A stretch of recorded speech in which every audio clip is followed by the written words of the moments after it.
Hey everybody, welcome back to my channel. SBI clerk mains का exam अभी देके आई हूँ मैं। एंड मेरा फर्स्ट शिफ्ट में पेपर था।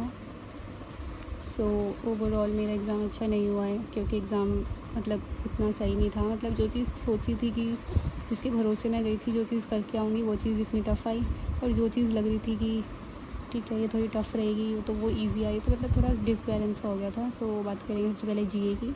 जीए में कुछ क्वेश्चंस मुझे याद थे जो मैंने लिखे हैं। एक आया था बीमा सखी योजना, सबसे पहले जीए आई थी। जीए में आया था बीमा सखी योजना जो है ना, उसमें जो मैक्सिमम एज लिमिट है फीमेल की, जो मैक्सिमम एज लिमिट रखी है वो क्या है।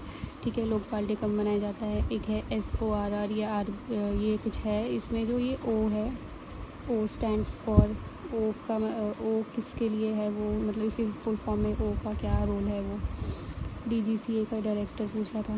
कसूती एक वो है एम्ब्रॉयड्री, कसूती एम्ब्रॉयड्री वो कौन से स्टेट से है, कौन से स्टेट की है वो पूछा था। मैरीटाइम विजन करके एक क्वेश्चन था, मुझे याद नहीं है क्वेश्चन क्या था, बट इससे रिलेटेड एक क्वेश्चन था। एक वत्सल्या से रिलेटेड क्वेश्चन था। एक सूर्य किरण की इंडिया किसके साथ होती है, तो इंडिया नेपाल की सूर्य किरण होती है, ये था।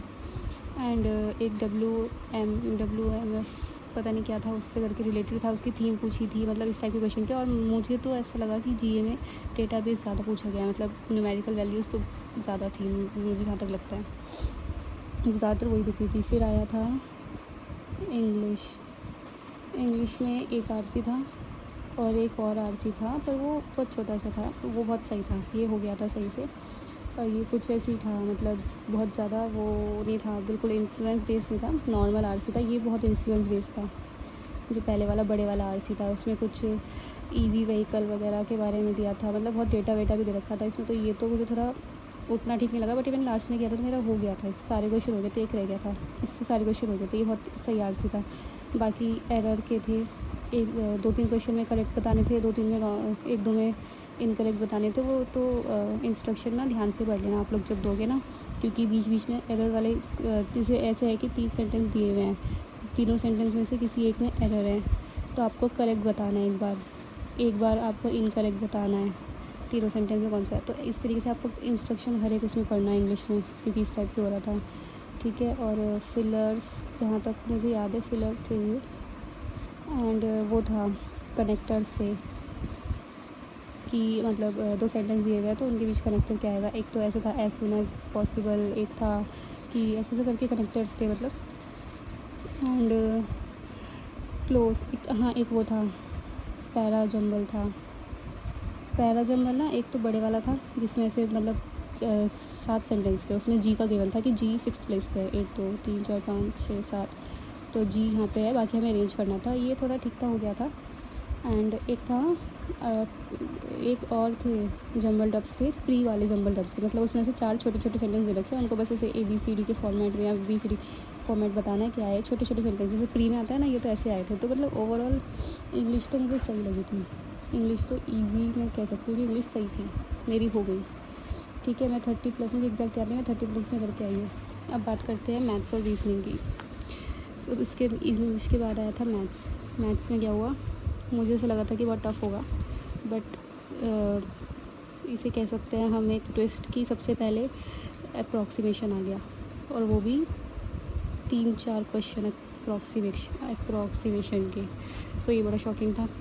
फिर DS वगैरह आए, DS बहुत इजी थे। मतलब मैथ्स ओवरऑल मुझे इजी लगी, जबकि मैं ये सोच रही थी कि मैथ्स मुझे सबसे ज़्यादा डर मैथ्स का था, और मैथ्स में मैं सोच रही थी कि मेरे ज़्यादा नहीं हो पाएंगे, और रीजनिंग में बहुत कॉन्फिडेंट थी, बट उल्टा हो गया। ठीक है, DS सही थी।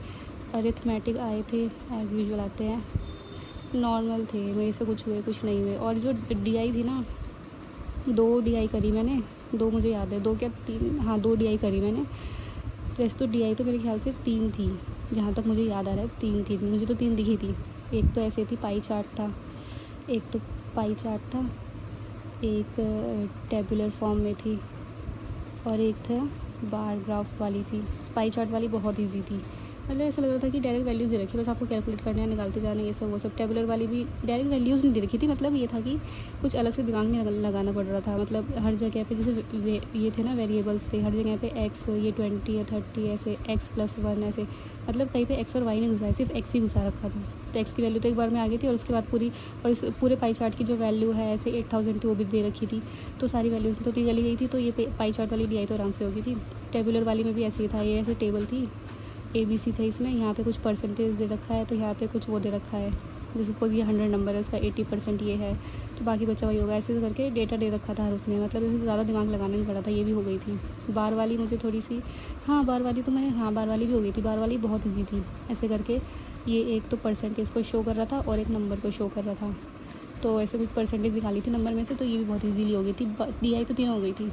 अरिथमेटिक में थोड़े से मेरे से नहीं हुए थे, एंड अप्रॉक्सीमेशन तो बहुत हो गए थे, अप्रॉक्सीमेशन तो मतलब हो ही जाते हैं। और वो आई थी प्री वाली, आई थी क्वाड्रेटिक इक्वेशन, कुछ तो मेंस वाली भी थी, पर मैंने वो नहीं करी। पर मुझे जो लास्ट में दिखी वो थी प्री वाली, बिल्कुल इजी, मतलब डायरेक्ट बस ये x² + 2x + 6 = 0 ऐसे ऐसे करके, मतलब ये मतलब ऐसे ऐसे करके जो भी है, ये बिल्कुल इजी प्री वाली DI ये थी, क्वाड्रेटिक थी, तो ये तो बहुत इजीली हो गई थी।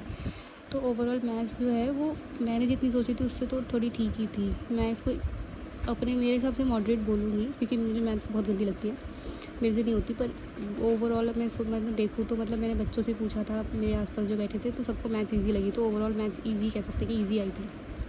अब बात करते हैं लास्ट में रीजनिंग की। तो भाई रीजनिंग ने तो नैया डुबा दी।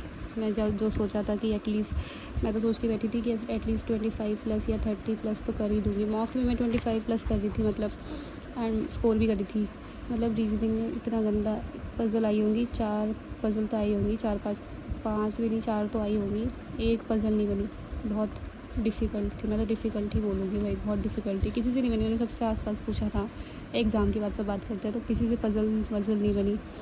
इनइक्वालिटी आई थी, नहीं बनी, समझ ही नहीं आया क्या था उसमें, कुछ समझ नहीं आया। कुछ ऐसे था मतलब कुछ अजीब से ये दे रखे थे, 3-3 लेटर्स के वर्ड दे रखे थे। वो वर्ड भी आपस में मतलब वो नहीं कर रहे थे कि कोई ऐसे प्रॉपर एक वर्ड दे रखा है, नहीं EFQ ऐसे करके, मतलब ये नहीं था, बस इस टाइप से करके ऐसे 3-3 उसमें वर्ड दे रखे थे। फिर उसको कहीं से भी कुछ भी आ रहा है, वो 3 वाला कोई यहाँ आ रहा है, कोई यहाँ आ रहा है, कुछ समझ ही नहीं आया वो है क्या, वो चल क्या रहा था उसमें, कुछ समझ नहीं आया।